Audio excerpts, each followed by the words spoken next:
Hey, Dana. Thank you very much for having us today. Once again, Tiffany, spectacular job. And I could not be more honored to be here in conversation with a man whom I'm admired. He's a spiritual leader, a teacher, philanthropist, best-selling author, CEO of TDJ Enterprises, which also produces blockbuster films, Grammy Award-winning music, and inspirational conferences. His trusted voice is heard in 80 million homes each day across social media, and we are happy to hear that voice today. Welcome, the Honorable Mr. T.D. Jakes. How are you today, sir? Thank you. It's a real pleasure to be with you. It's always great to speak with you. You and I have had a couple of conversations in person, and you've done, so much to kind of influence the way I see the world now. And we're going to get to a little bit of that later. But my first question for you, and I'm sure it's something we all need at this time, is how are you holding up? What is it that enables you to get through these intense moments today? I certainly think that my faith has been a conduit through which it has helped me to survive the vicissitudes of the times that we live in. It gives me a certain amount of stability and that sort of thing. But I have to admit to you, Danny, it's been one of the most demanding times that I have ever seen as a person of faith in business and in films, as well as a senior pastor. Our audience is swelling, not diminishing. It's just the way that we reach them has been through stream and through social media, but the numbers are escalating literally every week in terms of people who are trying to fortify themselves against the times that we're living in by using faith as a conduit to get that done. In times of kind of contemplating your own mortality, a lot of people who may not be faithful originally find faith. Are you able to convert and keep those who are now finding faith because things feel a little bit dire? Are you able to convert and keep those in your congregation and continuing a lifestyle of being faithful to a higher power? I think what we focus on right now is providing comfort. Our nation is traumatized by so many different challenges, for whether it's a pandemic, whether it's the racial tensions that exist in this country, the political tensions that exist in this country. I think people desperately need something to anchor them and to give them some hope and a sense of courage. And so we serve the people. My focus is if you put out the bread, the birds will come. So you don't have to carouse them or anchor them or drive them or force them of their own free will and volition. If you have a needed product, people will respond to it. You don't have to really market hard in order to get that done when it really responds to a need. And it's amazing to me that stats say as high as 86% of the United States claims to believe in God. And yet when you start talking about diversity and inclusion, often that market is completely underserved, and that market is the general populace of the country, 4 out of 5. There's no other people group that had that high of demographics would we ignore in the conversation of inclusion and diversity. When you start talking about 4 out of 5, their buying power, their needs, their concerns are critical that they be included in the narrative and in the conversation. Critical that they're represented on boards. When you have people on boards making decisions whose world does not reflect a faith perspective, it's easily to be blindsided in your decisions because you don't really have a panoramic view of the entire country making decisions on boards. And so I think that inclusion includes being on the board. It includes being connected in the thought process. It includes us really representing the entire country rather than representing our own perspectives, our community, or the people that we golf with. And to fail to do that affects your bottom line, and it affects a significant group of the population who really needs to have your message spoken to them in their language. That's an interesting point. We're supposed to be I won't say a secular society, but a society that is not necessarily governed by religion. However, we are principally guided by the idea of spirituality and Christianity. So you're thinking that one of the ways that we could, kind of square that circle is to have more participation of people of faith in our corporate society and on boards. And to that end, are you able to do some of that with some of the positions you currently hold? Yes, I sit on several boards and serve on several boards to that end, whether it's the Dallas Symphony Orchestra or the Regional Chamber of Commerce. There more and more they're starting to recognize, particularly in the film industry, but not limited to, the necessity of being able to be more inclusive in their process. Warner Brothers just did a film with Christopher Nolan called Tenet. And even without LA and New York, which really controls our decision when it comes to marketing, they were able to debut at $20 million, just largely focusing on the Bible Belt, the middle of America. And it was really impressive, the numbers that were drawn in the middle of a pandemic. So, I mean, there's a great deal of need, whether Mark and Roma, who did Bible stories and opened up with 29 million people on their opening night, or whether you go all the way back to the Passion of the Christ, who broke all records and went global. I think there's a desperate need to have this kind of conversation. When you look at the huge array of the Caribbean audience that are people of faith, and a massive amount of the American audience, and you cannot really think about touching Africa and not include faith in the narrative, and not just the continent of Africa, but the huge populace of various African countries represented in the United States. There are huge amounts of people who are not offended by faith, but embrace faith. And I think that there's a way.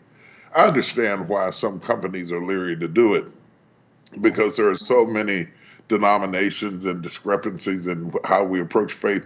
But generic terms like faith, keep the faith, believing, trusting, the newscasters' thoughts and prayers are with you. The elected officials wouldn't think of running a campaign and not going by the church, particularly in the Black community, where you have an even higher ratio of Black people. I looked up the stats right quick. That at 75% of African Americans say faith is very, very important to them. And I think it's about 16% say it is somewhat important to them. When you combine those numbers together, you're looking at 91% of a 40 million people populace who see faith as a very important part. Even it was the catalyst of the civil rights movement. It affected our culture in so many different ways. It's very, very important. Hispanics, largely a Catholic community, but still people of faith. I just think it's in the best interest of any company to be bilingual enough to hit all people groups, not leaving out anybody, and including them in the narrative and the discussions of how we can better service communities effectively. And you can't do it when the people who are making decisions don't reflect those views. They can do things well intended that actually can be offensive, and that's why having diverse people on the board is very, very important. I would imagine, particularly as it pertains to advertising. Um, I know personally some of the folks that worked on that movie, and like the Chris Nolan camp there's a lot of authenticity there, from what I understand. But generally, you may not be able to find that, and what you might find is something that could be misconstrued as pandering. So, from an advertising perspective, not only getting on the board, which I would absolutely agree with, that is a very important step, but even, as you go down the ladder to the decision-making process, how are some of the ways that, if you were making a commercial per se, how are some of the ways that you can do it and be authentic? And what are the things that you should avoid that may come off as pandering? I think it starts to come off as pandering when again you don't have authentic people creating the narrative and the conversation, and you have to realize it's kind of like jailhouse salvation. When you have a country that's got millions and millions of people who are infected by the virus, and then hundreds of thousands of people who have died as a result of the virus, being comforting and compassionate and speaking in ways that are just common to the human race of all types: care, concern. Our prayers are with you. Our thoughts are with you. Those kinds of languages, doesn't matter whether you're Jewish, Catholic, Protestant, or whether you have your own brand of faith. There are some ways that we can express empathy in the language of faith that has broad reaching effects that I think are very, very effective, and including people, artists they recognize, trusted people. The one thing that we cannot buy today in the midst of a skeptical world, we're skeptical of everything: the news, the politicians, the educational institutions. It's a very skeptical society. And if we're going to penetrate that skepticism, the thing that you cannot buy, regardless to how much your bottom line is trust. So using trusted voices, recognizable voices that are authentic to the community, as opposed to actors acting like they believe something that they don't actually believe, also adds to the authenticity of the conversation. Mm. Well, my father is a minister and a Mets fan. And so, of course, I am not religious and a Yankees fan. So when it comes to bringing religion, let's say in the workplace, in the same way that we approach diversity and inclusion in the workplace, and trying to end male chauvinism in the workplace, and there are specific companies and there's specific programs designed to help educate and influence the workplace to be a better environment.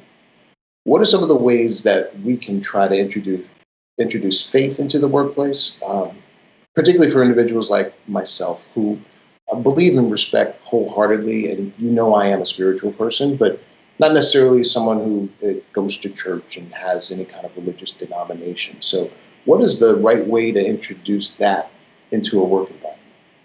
Well, first of all, don't think for one moment that you don't have people all around you in every office in this country who are people of faith. But we put them in a position that they almost have to be in the closet about their faith, because if you don't create a user-friendly atmosphere where a person can be comfortable in their faith, that's important. The second thing you have to realize, if you hire a graphic arts designer, whether she's female, whether she's Latino, whether she's LGBTQ, whether she's a person of faith or not, you hired a graphic arts designer. You didn't hire their gender, you didn't hire their sexuality, you didn't hire their religion, you hired a person. But accepting the totality of that person and making them feel comfortable to be different and not in others in the office is very, very important. It is the difference between diversity and inclusion. Diversity fills out a quota and says we have this representation on there. And again, it's 4/5 of the population. That's a huge representation to ignore. Diversity brings them to the table, but inclusion allows them to dine at the table and for their voice to be heard at the table and for their thoughts to be embraced at the table and say, this ad might be offensive to a significant group of people. One way or the other, you're going to pay for it, either in damage control, cleaning up behind innocent mistakes that are often made unintentionally, sometimes in an attempt to be gracious, but not really understanding that that particular term means something different in this community than it does in that community. It's just good business to have as much diversity around the table as possible. And it does not matter. It's not about proselytization. It's not about bringing people in the workplace to run a revival and convert the audience. It's about bringing them to the table so that when you make decisions, you have included all communities. You understand how to infiltrate those communities, because marketing to, say, African Americans is much different from marketing to mainstream audiences. You might be spending the money on advertising and missing the market that you need that would appeal to that type of film or that type of product. And we have to educate ourselves almost as if we were going into a foreign country, respecting the fact that we are one country, but we are many cultures. And those cultures are not just divided by race or orientation, it's also divided by religion. And whether a person goes to church is irrelevant to whether they believe in God. So generic terms like faith and values and trust and mercy and kindness, those are generic terms that really hit a wide array of people in and out of the faith audience in a way that I think we have to rethink. We use the music, we use the gospel music up under our commercials and so forth and so on, but the personalities that would bring credibility and create authenticity, we tend to avoid, thinking that we can just go get our normal cookie cutter actor to play a role that comes across as gratuitous and not authentic. Finding out who those influencers are, including them in the conversation, particularly in the midst of skepticism. Trusted brands are absolutely priceless. Authentic brands are absolutely priceless because people can tell when you're saying something that you really don't mean. So that's a perfect lead up to my next question, which is, if you look at music, there are a number of particularly hip hop artists, we don't have to name them, but we know that there are a number of them who have transitioned to the gospel. Mm-hmm. How do you weed out what's authentic there and what's not? And of those that you do believe are, guided by a true kind of spiritual North Star, you being an entertainment titan yourself, do you think there's an opportunity to bring some of those people together who command a large portion of the audience of young people and maybe creating some programming or even a movie with those entertainers? Putting you on the spot here. I think it can be done. I mean, everybody has a different opinion about who is authentic and who is not authentic because we are by nature a very tribal people. But even with those hip hop artists and entertainers who have decided to express their faith in gospel music, they need mentoring because they came from another world. They become immigrants in the faith audience, and to better understand how to pitch certain things that you're trying to do in a way that it is embraces the faith and doesn't desecrate the faith. When you get into religion, there are many. It's not hard for you to make a mistake and desecrate something that we consider to be sacred.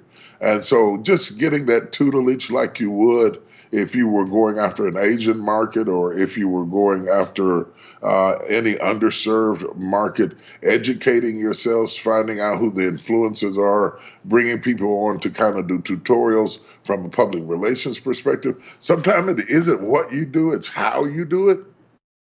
And doing it in an authentic way that respects the language. Sometimes if you're in the hip hop world, you cross over into gospel music, you have well intentions, you have good heart, but there are little language barriers that will restrict you, even if you're a politician and you're addressing a huge audience of people.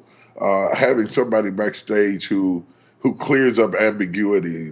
This is not 2 Corinthians, this is 2 Corinthians, just simple little things that we all need when we migrate into different worlds and audiences and prepares us to be more effective. It really pays off in the end in huge amounts of influence, resource, and customer response when you respect it enough to study it and learn it and not just think that because I'm an icon over here doesn't mean that I'm an icon over here. And because I draw millions of people to a stage when I do hip hop doesn't mean that a million Christians in an audience, that the same type of language resonates with that audience.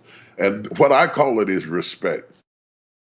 Just respecting that audience. If you get ready to go on a job interview, you take consideration into what you wear for that interview. If you're going on the West Coast, you know that they're going to be a little bit more casual as a rule in their dress as opposed to the East Coast where they're much more apt to expect you to show up for an interview in a tie.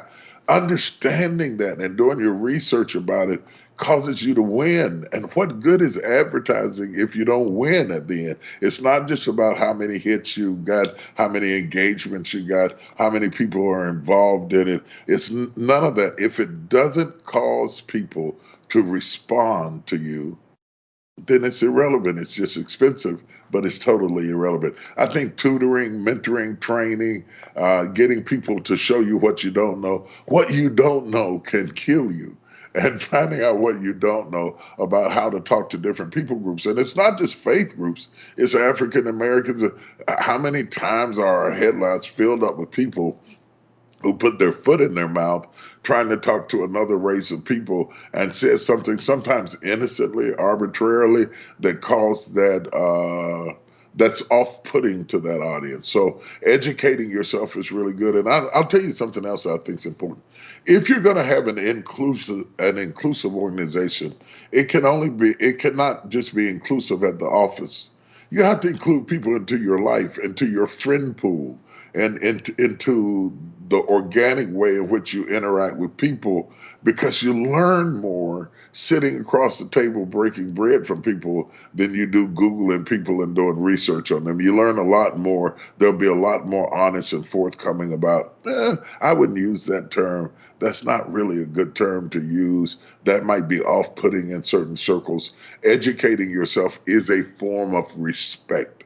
And I think that it can be done. Everybody won't embrace an outside voice coming into the faith world doing a gospel project, because again, there's a spirit of skepticism. Time really causes that skepticism to diminish, and respect is a critical part of understanding whether this is a creative idea or whether this is a blasphemous idea. There's a thin line between the creativity and blasphemy when it comes to faith. We talk a lot, sir, about allyship when we, talk about diversity, equity, and inclusion, and that is to say those, outside of the particular group that is trying to overcome a scenario of oppression or being overlooked. That group, one of the important things that they can do as an ally is to educate themselves fundamentally on, what is precipitating the movement. And so many times people don't take the time to do that. So I think that's really important what you're saying. And it kind of leads to my next question, which is, again, it's very important that we have representation at the highest levels, at the board levels, to help influence decision making. And really important that we have representation at all levels to help try to influence the creative process when messaging or trying to speak authentically to a certain community. One of the issues that, for example, when you talk about marketing to the Latinx community, is because you can't group that community in one bucket. It is so incredibly diverse of language and culture and understanding and religion. And so it becomes difficult to have a conversation with the entirety of a particular group. And I imagine the same thing applies to religion when you think about how many faiths and denominations there are. And then when you reach out, you talk about Africa, how many dialects there are, and then how many different beliefs exist. At the end of the day, does it all come down to you believe in a higher being, no matter what you call that higher being? Or do you really have to understand the intricacies of talking to the different types of people within the umbrella of faith, and then find ways to speak to all of them? Or can you find some homogeny or common ground to speak in a more blanket way to the entire community of people of faith? I choose the last part of the question because I think that what is wrong with our country today is that we spend so much emphasis studying what's different about us and not enough emphasis on what's alike about us. The fact that a person is African or Ghanaian or Nigerian or South African, there might be different languages, different tribes, different cultures. But the one thing we all have in common, we want to be loved. We want to see our children do well. We want to be able to provide for our families. We want to survive pandemics and crises and storms and that sort of thing. I think you have to build a coalition around what is common amongst men. And then the diversity becomes in how you reach them. For example, when we were doing a film, one of the unique things that we did, partially because we didn't have a huge budget, but when we were doing a film, we went into beauty shops and barber shops because we understood that the African American community and women are book buyers and women are the ones who generally make decisions about films. They're going to get their hair done. And so we had these little aprons that they wear in the beauty shop made with the logo of the movie on it. We connected with them on that regard. We did some things that were out of the box. Drive-by time on radio is huge in the Black community, does not necessarily work as well in the white community. Understanding what works, how do I reach this audience? So we're talking about different things. What do I say to this audience? What sort of trusted images do I project in front of this audience? And then thirdly, how do I reach this audience? Because putting something in the newspaper or putting it over here or over there doesn't ensure that you have the connectivity that you need in order to reach that audience. And it's not just by faith and it's not just by race, it's also by age.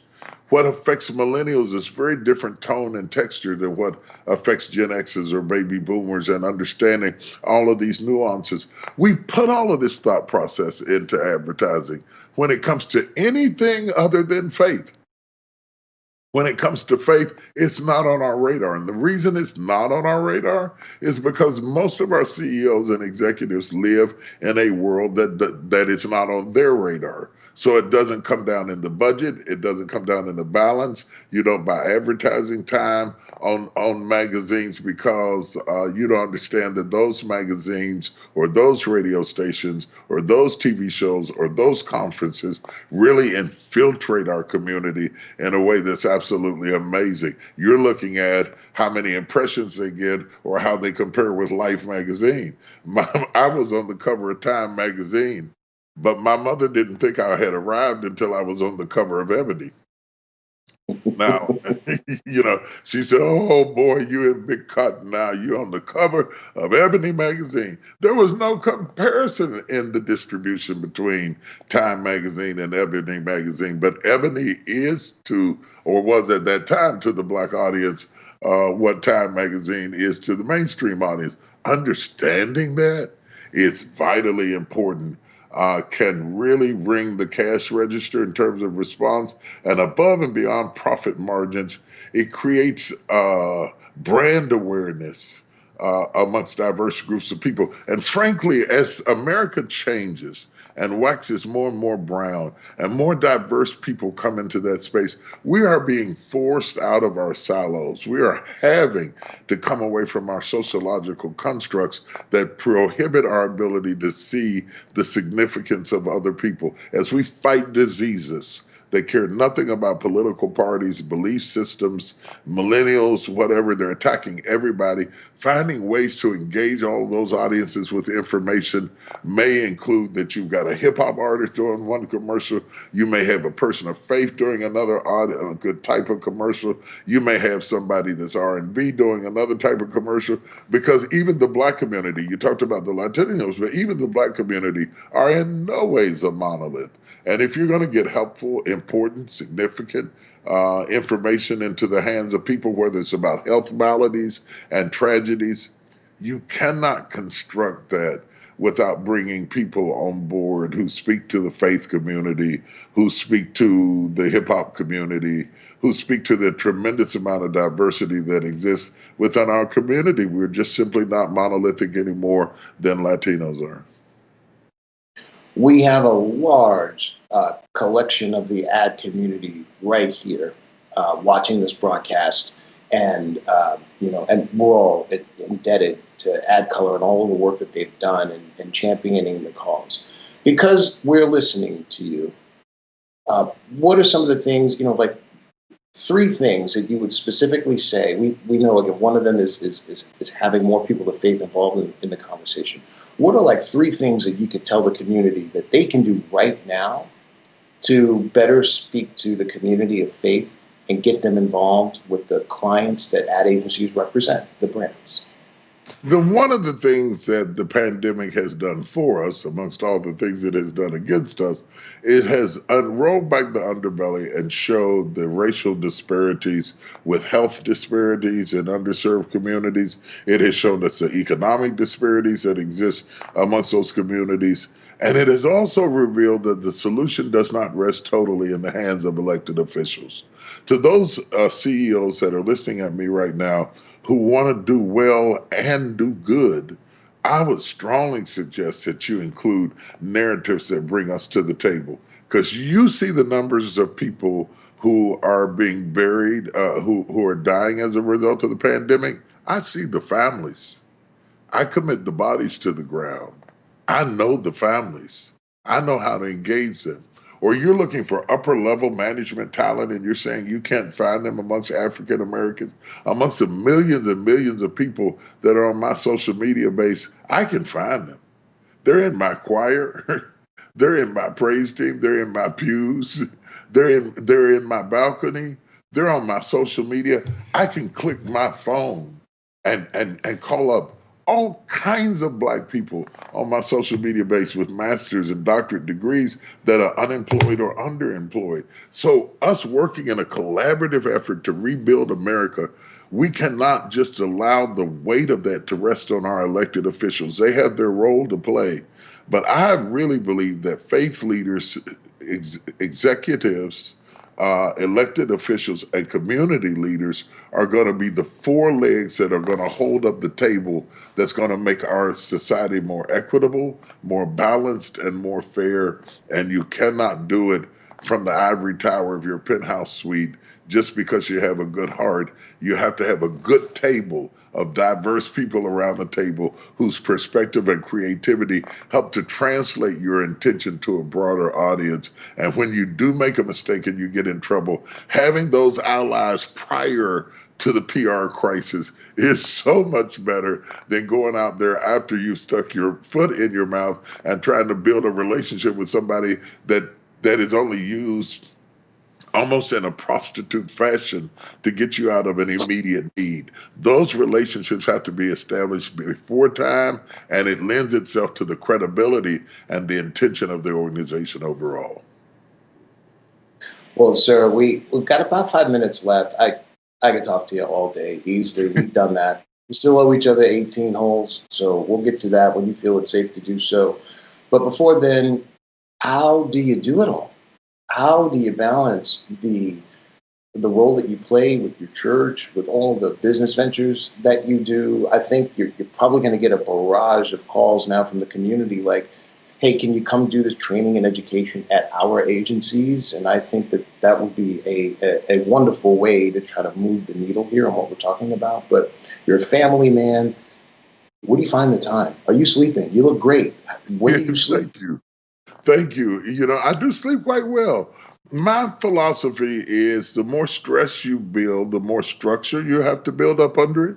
So I have for-profit companies. TDJ Rev is focused on real estate ventures, and we're focused on workforce housing. And in many of our cities, the people who take care of our cities can't afford to live in our cities. So we're doing many real estate ventures. We're doing things in opportunity zones and outside of opportunity zones. There's that world, and I have somebody in charge of that and a team of people working up under that. We've got our Texas Offenders Reentry Initiative that's helping returning citizens to engage themselves back into the community, of which 30,000 formerly incarcerated inmates have gone through our program successfully. And yes, I pastor a church. But I have a lot of different interests. I have books. We've done over $500 million at the box office in film, and we have different ventricles through which we do that. I'm not doing it all. You surround yourself with great people in a great place, and you lead the team that leads the task. And because of doing that kind of infrastructure, I have been able to do something that is very different from what most clergy has done and given me a very unique perspective. Have you been able to directly influence someone who has either an entertainer, celebrity, someone who has a very large audience? have you been able to influence them to either turn to faith or use the kind of bullhorn that they have to speak to their community in a way that they might respond to it, being more faithful in their day-to-day lives? And by the way, I just got a message from a voice of God, so you really do have a direct line to him. We have 5 more minutes than I thought. So you really do have a direct line. So, but back to my question. Have you been able to, yes, sir. I practice what I preach. My Yes, you do. my sphere of influence extends from a Joel Osteen to a Puffy, from a Puffy to an Oprah Winfrey, from an Oprah Winfrey to Pat Robertson. I can go to breakfast with Pat Robertson and go to dinner with Jesse Jackson. Having that wide array of people gives you a huge audience wherewith not only can I use it as a barometer to sense what is going on in society, but I can really permeate many different aspects of faith and African American communities. You are no better than the people that you bring around your table, not for the photo op, but actually building real relationships. Tex LL Cool J on one hand and prominent white pastor Judah Smith on the other. Hillsong on one hand, people in the Congressional Black Caucus on the other. People on the Republican side, I served up under George Bush. I served up under Bill Clinton. I helped up under President Obama.